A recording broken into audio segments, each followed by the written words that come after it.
blog, written and videos, and I help people with branding and marketing. So anything to stop you from being bored, that's kind of what I do.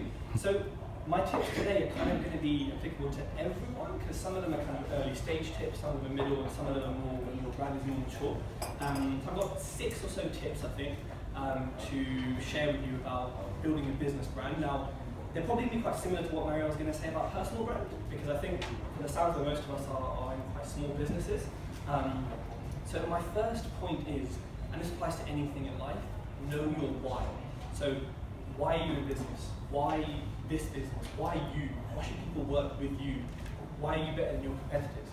And if anyone hasn't seen it already, Simon Sinek, he's done a TED talk on Know Your Why, essentially. Don't buy the book, it's like 100 pages of the same thing in 5 minutes, but watch the TED talk, it's free. And as soon as you understand your why and why you're doing things, it kind of underlies your whole business. Once you know that, all my other points and any other type of branding will become super easy. So first one, spend time on this, think deeply, speak to your friends, do some competitor analysis, but just know why you're doing it, because if you don't, you're going to be lost. And any of your communications are just, likely you're going to be quite shallow, because there's no why. If you are a startup selling plants, like Patch, if anyone's heard of them, what's their why? To make plant buying a lot easier, because at the moment it's quite difficult to walk into a garden centre and know which plants are going to look awesome in Shoreditch, right? So that's the first point. The second one is to have a consistent brand voice and to choose your brand voice. So who's heard of Revolut? So they're a bank, right? Now, if I said HSBC to you, what are you thinking? You're thinking suit, tie, really boring, right? You tweet HSBC, they say, thanks a lot for your time, sorry we messed up, kind regards. You tweet Revolut, they tweet you back with a meme, right? And then they take the mick out of you. But they're both banks. How is there such a dichotomy between the two? That's because Revolut are young, vibrant, and youthful, and they have this completely non-corporate image and voice. But they're a bank. And HSBC are so boring, and they're still a bank, right? But they have chosen their distinct voices. I don't think HSBC have chosen a voice, but that's the voice they have. But Revolut have chosen to do that. So if you're selling to big corporate companies, your voice needs to be more on the stuffy, sort of tie suit type of approach. If you're selling to hipsters in Shoreditch, then your approach needs to be completely different. So choose your voice, and really you need to stick to it. So that's my second point. I think the third point, which is really important to business and to personal brand, is with whatever you do, so let's say this, so Facebook, who uses Facebook? Who uses it for business? No one. Yeah. Few people. Okay. Who uses LinkedIn for business? Okay, so you know there's algorithms, you know that every month, every few months, to try rank higher, some guru's got the latest growth hack or tips, like share within 2 seconds to get it pumped up, right? All this stuff can work when you're having a brand to get you boosted, to get you places. However, what underlies all of this is content. So as much as you can boost posts, as much as you can do all these tips and tricks to get your content as a brand out there, if your content, as they say, content is king or queen, then it's not going to last long. So yes, use these tricks, find these growth hacks, do all these little tips, but at the end of the day, your brand needs to produce quality content. Content is anything. This video right now is content for my brand, right? The things you're writing are content. These bags, this is content, and so are these papers and your thing, right? Content is anything. So with whatever you're doing, make sure your content is of a high quality. You can sell a polished turd, you can market a piece of anything, literally, right?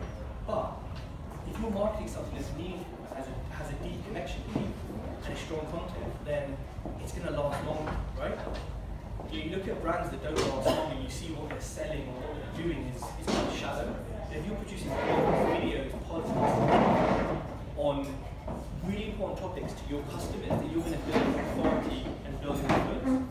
So that is kind of another point in itself.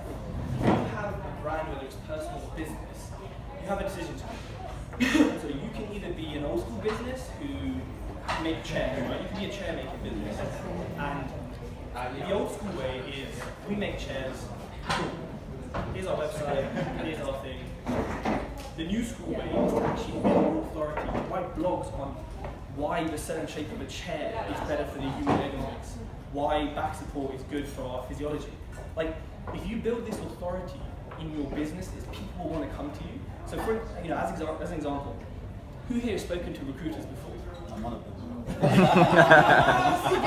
This might offend I'm a good one though. So we're both good recruiters, yeah? But if you look at most recruiters, not us, you will see they say the same things, right? I'm looking for this, we're looking for this, you're a Java developer, but I'm going to ask you about a PHP job. My client are really cool, they're really forward thinking and innovative. It's like endless verbiage that means nothing. So what I did, I thought, I didn't know this existed until I got in the sector, and I thought, this is rubbish. So what I did was I built a personal brand around writing funny job adverts, comparing recruiters to Nando's, getting tons of views on my posts for saying silly things like that. But at the end of the day, a candidate or company will come to me and say, hey, I saw you wrote about JavaScript. You're not a developer, how did you even know that? And I said, well, I did my research and I care and I'm passionate about the people I work with. And I said, oh, cool, because the other recruitment companies just give us all this. And I said, I want to work with you. And I said, cool. And this company was Nice Systems. No one's heard of them. They're super boring, super corporate. They're 4,000 people, $1 billion turnover a year. I work from my back room in Southall. It's like this small. How did that happen? Because I built a connection by being a kind of figure of authority and influence. And another example is having a podcast. I have a podcast which speaks to diverse founders of companies, because in the media, most representation is not this, right? It's not. And so I wanted to create a platform where I can speak to these founders and also show kids, because when I was growing up, I didn't see an Indian person as a CEO or a developer. I saw doctor, lawyer, engineer, the usual kind of things that we're told. And so I want kids to see this and say, oh, there's all these people who look like me, who are like me, doing these fantastic things. And again, that brings candidates to me because they say, I love diversity and inclusion. Companies don't really seem to value it, but let's talk. And in recruitment, as you know, one candidate is a lot of money.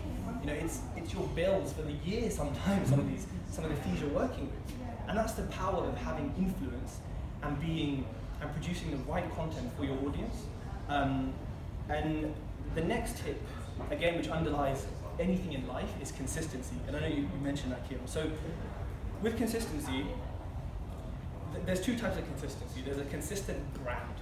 Now this goes down to using the same font and the same sizes throughout and the same colors.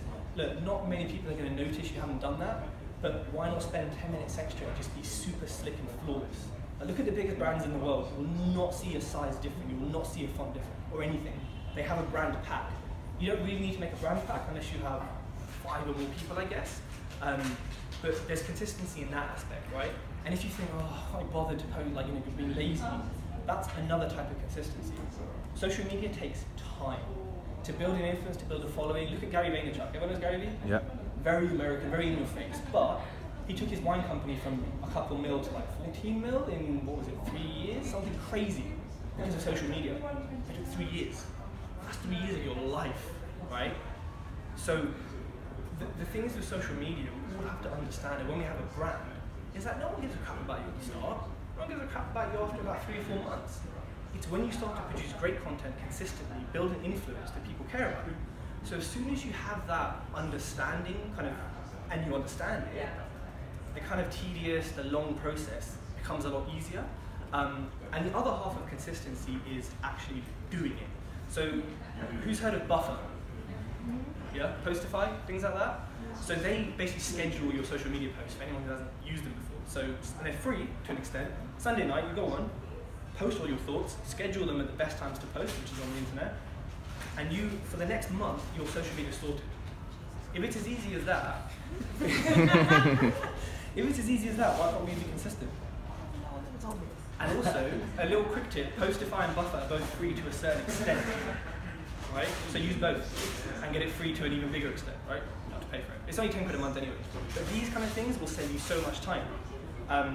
Ask me about the little details, because there's quick automation you can do with them as well. Ask me that separately. But being consistent is important, because if you say, cool, I'm going to post every Monday, Tuesday, Wednesday at these sort of times, and there's a week you're not posting, in Twitter and in Facebook and LinkedIn, you get lost in the feed. So why are you even posting? Because if you post at the same times and you post good content, the algorithms will if they're doing what they should be doing, they will pick you up and they will put you in the right place. So there's tips and tricks to make you consistent, but at the end of the day, it comes down to you and your mindset. Social media is one of those things where you don't see the results quickly. Okay, sometimes you can, but generally you don't. And so it's about having that belief and mindset that, oh, hold on, I'm putting in hours and hours now, writing this content, getting 3 likes at the start. In a year, am I going to be getting 1,000 likes? Can I? And you absolutely can. Like anyone can.